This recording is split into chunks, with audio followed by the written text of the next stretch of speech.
अस्सलामुअलैकुम एवरीवन, कैसे हैं आप सब लोग। उम्मीद करती हूँ कि आप सब लोग बेहतर होंगे, खुशहाल होंगे और मज़े में होंगे।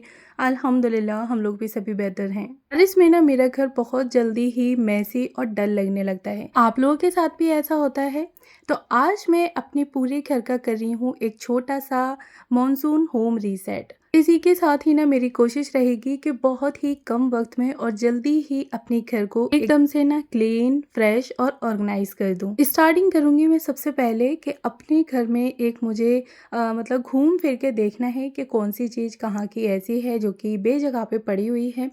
तो उस चीज़ को उठा के मुझे उसी की जगह पे रखना है और उसके बाद ही फिर मैं अपने घर की जो क्लीनिंग है ना वो स्टार्ट कर दूंगी। मैंने ना जो अपनी स्टार्टिंग थी ना वो लिविंग रूम से स्टार्ट की है, क्योंकि बच्चे बारिश के मौसम में ना घर पे ही रहते हैं, अक्सर करके ना स्कूल की भी छुट्टियां हो जाती हैं। तो फिर जो सबसे ज़्यादा फैलाव और मैस होता है ना वो लिविंग रूम में होता है, क्योंकि बच्चे जहाँ पे ज़्यादा टाइम स्पेंड करते हैं ना ये हालत ना अक्सर करके उसी जगह की होती है। तो बस स्टार्टिंग की है मैंने लिविंग रूम से। तो बच्चों के जो भी टॉयज़ वगैरह बिखरे हुए पड़े थे, बुक्स, नोटबुक्स, पेन, पेंसिल वगैरह, तो सारी चीज़ें पहले मैंने उठा के उसी की जगह पे रख दी। इन ना छोटी-छोटी चीज़ें फैली हुई ना बहुत ज़्यादा मैस क्रिएट करती हैं और वो जो जगह होती है वो देखने में बहुत ज़्यादा मैसी लगती है। अच्छा, उसके बाद फिर मैं स्टार्टिंग करूँगी जो भी डस्टिंग वगैरह मुझे करनी है फ्लैट सर्फेसेस की वो। के बाद ना बारी आती है किचन की। और बारिश के मौसम में कोई भी सरफेस हो उसको क्लीन और ड्राई रखना बहुत ज़्यादा ज़रूरी है, जिसमें कि सबसे पहले और फर्स्ट नंबर पे हमारी आती है किचन। किचन में हम लोग बहुत सारा काम करते हैं, तो किचन की जो सरफेस होती है ना वो बहुत जल्दी से गीली हो जाती है। तो बस किचन की सरफेस को अच्छे से ड्राई और क्लीन रखना बहुत ज़रूरी है। सबसे पहले ना मेरे बास्केट में जो भी बर्तन रखे हुए थे तो बस मैंने उन्हें उन्हीं की जगह पे जचा दिया है। अगर आपका सिंक एरिया है आपके किचन में तो उस सिंक एरिया को भी आप अच्छे से क्लीन कर दें, यानी कि बर्तनों को वॉश करने के बाद, और उस पर एक वाइप कर दें जिससे कि वो सिंक एरिया हमेशा सूखा हुआ रहे। उसके बाद बारी आती है मेरे काउंटर टॉप और गैस स्टोव को क्लीन करने की। अच्छा, मैंने ना रात में दूध को जमा के छोड़ दिया था, तो बस दही जो था वो अच्छे तरीके से बन गया था, उठा के रख दिया है फ्रिज में, जिससे कि और अच्छे तरीके से दही सेट हो जाएगा। और अब बारी आती है किचन के क्लीनिंग करने की।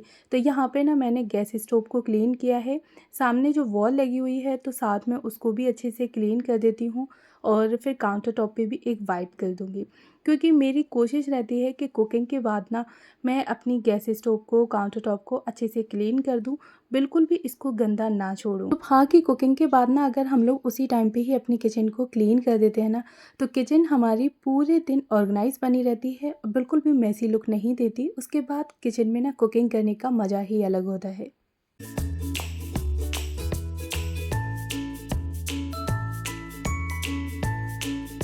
आज की क्लीनिंग में नेक्स्ट मेरा टारगेट था कि मेरे घर के ऐसे कौन से कॉर्नर्स हैं जिन्हें कि मैं डेली क्लीनिंग के टाइम पे ना अक्सर करके भूल जाती हूँ या फिर मैं उन्हें छोड़ देती हूँ। तो आज मुझे ना उन सरफेसेस को भी क्लीन करना था अच्छे तरीके से। तो यहाँ पे सबसे पहले आती है टीवी। तो टीवी की भी मैंने जो स्क्रीन थी उसको अच्छे से माइक्रोफाइबर की टॉवल से क्लीन कर दिया। उसके बाद ना फिर वो कॉर्नर्स देखने थे जो कि अक्सर करके मुझसे छूट जाते हैं। और बारिश के मौसम में ना मैं विंडोज़ और जो भी कॉर्नर्स होते हैं ना उन पे अक्सर करके ध्यान देती हूँ, क्योंकि इन चीज़ों पे डस्ट बहुत जल्दी जम जाती है और साथ ही ना मॉइस्चर की वजह से ना जो विंडोज़ की लकड़ी होती है वो भी ख़राब हो जाती है। तो यहाँ पे ना मैंने एक कॉर्नर में प्लांट्स रख रखा है, तो उसकी लीव्स को काफ़ी अच्छे तरीके से क्लीन कर दिया। और अब बारी आती है विंडो की क्लीनिंग की। तो यहाँ पे ना मैंने कॉलिन की हेल्प से विंडो को भी बढ़िया तरीके से क्लीन कर दिया था, क्योंकि विंडो की जो लकड़ी होती है ना उस पे अक्सर करके मॉइस्चर की वजह से फफूंद वगैरह लग जाती है। आप भी अगर मानसून अपना होम रीसेट करना चाहते हैं तो एक दिन में पूरे घर की डीप क्लीनिंग करने की ज़रूरत नहीं है। आप लोग डेली ही थोड़ा-थोड़ा सा अपने घर को टाइम देते रहेंगे ना, तो कुछ ही टाइम में आपका घर पूरे तरीके से क्लीन एंड ऑर्गेनाइज़ हो जाएगा। बारी आती है कपड़ों के ऑर्गेनाइजेशन की। तो जो भी कपड़े पड़े हुए थे ना तो बस मैंने उठा के उन्हें अच्छे से फ़ोल्ड कर लिया और जहाँ पे रखने थे वहाँ पे रख दिए। साथ ही ना बेडरूम में जो भी छोटी-मोटी चीज़ें पड़ी हुई थी ना अलग से, तो उनको भी मैंने रख दिया उन्हीं की जगह आज पे। ना मुझे दानिन के जो भी कपड़ों की जो बास्केट थी ना तो उसको ऑर्गेनाइज़ करना था, तो बस लगे हाथ मैंने उसको भी ऑर्गेनाइज़ करके रख दिया। अच्छा, क्लीनिंग, डेली क्लीनिंग जो होती है ना उसमें मेरी जो एक चीज़ है वो बहुत हेल्प करती है, यानी कि मेरी एक आदत कि चीज़ को यूज़ करने के बाद उसी की जगह पे रख देना। नेक्स्ट टाइम में जो क्लीनिंग में वक़्त लग रहा होता है ना, तो वो भी काफ़ी हद तक मेरा ईज़ी हो जाता है और क्लीनिंग भी आराम से बहुत ही जल्दी और कम वक़्त में हो जाती है। तो इस आदत से ना मेरा काम काफ़ी हद तक सिमट जाता है। जो भी कॉर्नर्स है उनको देखने के बाद अब बारी आती है मेरे बेडरूम की।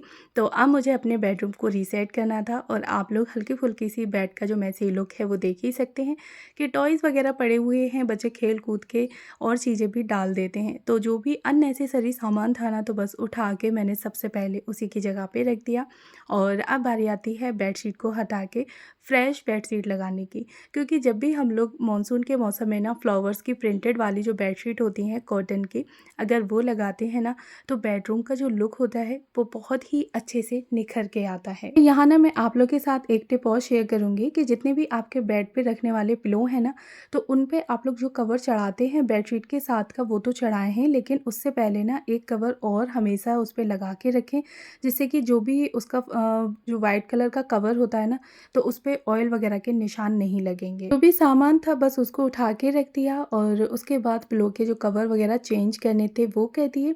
हल्की सी बेड की डस्टिंग कर दी और उसके बाद फिर मैंने यहाँ पे ना एकदम से जो फ्रेश मुझे बेडशीट लगानी थी ना, तो उसकी मैंने बढ़िया तरीके से टकिंग कर दी।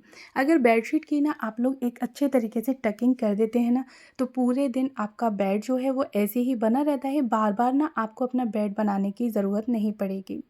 और मेरे नज़दीक आपका बेडरूम कितना भी सिंपल हो, कैसा भी हो, लेकिन अगर आप लोग अपने बेड को हमेशा बना के रखते हैं, पिलो को अरेंज करके रखते हैं, छोटी-मोटी चीज़ों को उन्हीं की जगह पे रखते हैं, तो आपका सिंपल सा बेडरूम भी एकदम बढ़िया सा यूनिक सा लुक देता है।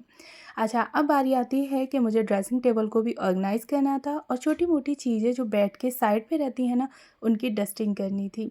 तो मैं आ गई थी ड्रेसिंग टेबल के पास, तो जो भी चीज़ें मुझे अच्छे से अरेंज करनी थी बास्केट में, तो उनको मैंने अरेंज कर दिया। अब यहाँ ना मैं इसकी कर दूँगी अच्छे से डस्टिंग, उसके बाद जो भी चीज़ें मैंने यहाँ से हटा के रखी थी ना, तो वापस मैं उन्हें उन्हीं की जगह पे जचा दूँगी।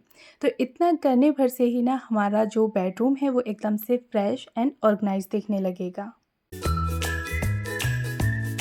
बारी आती है बेड के साइड से जो मैं फ्लोर लैंप रखती हूँ ना, तो उसकी डस्टिंग करने की। चीज़ों को जचाने के बाद ना मैं यहाँ पे फिर लग गई थी डस्टिंग करने में। अच्छा, ये छोटी-छोटी सी आदत हमारे डेली के कामों को तो कम कर ही देती हैं, लेकिन साथ ही जो महीने पे हम लोग अपने घर की डीप क्लीनिंग के लिए बहुत सारा वक़्त निकाल रहे होते हैं ना, तो उसमें भी हमारी काफ़ी हेल्प करती हैं। और उसी के साथ ही हमारा प्लस पॉइंट ये भी होता है कि डेली की क्लीनिंग करने से हमारा घर कभी भी बिखरता नहीं है, हमेशा क्लीन एंड ऑर्गेनाइज रहता है। और कभी अगर कोई गेस्ट आ भी जाए ना, तो वहाँ पे हमें भाग-भाग के अपने घर की क्लीनिंग नहीं करनी पड़ती।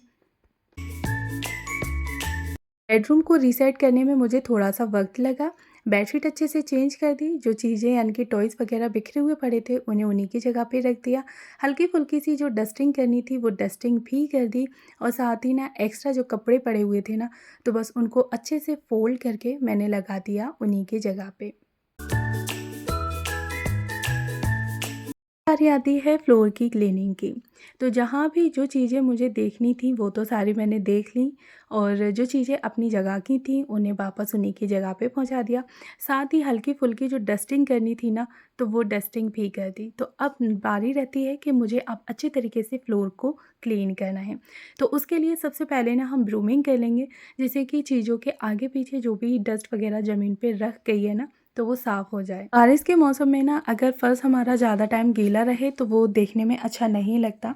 तो मेरी कोशिश रहती है कि मैं अपने फ़र्श को जल्द ही ड्राई कर लूँ। एक चीज़ और है कि इस टाइम पे ना हमारे घर में से ना एक अजीब-सी स्मेल आ रही होती है, यानी कि बारिश के मौसम में। तो उस स्मेल को दूर करने के लिए ना आप लोग पोंछे में फ़िनाइल वग़ैरह यूज़ करें, तो इससे बिल्कुल भी स्मेल नहीं आएगी। और साथ ही ना आप लोग लास्ट में रूम फ्रेशनर भी ऐड कर सकते हैं।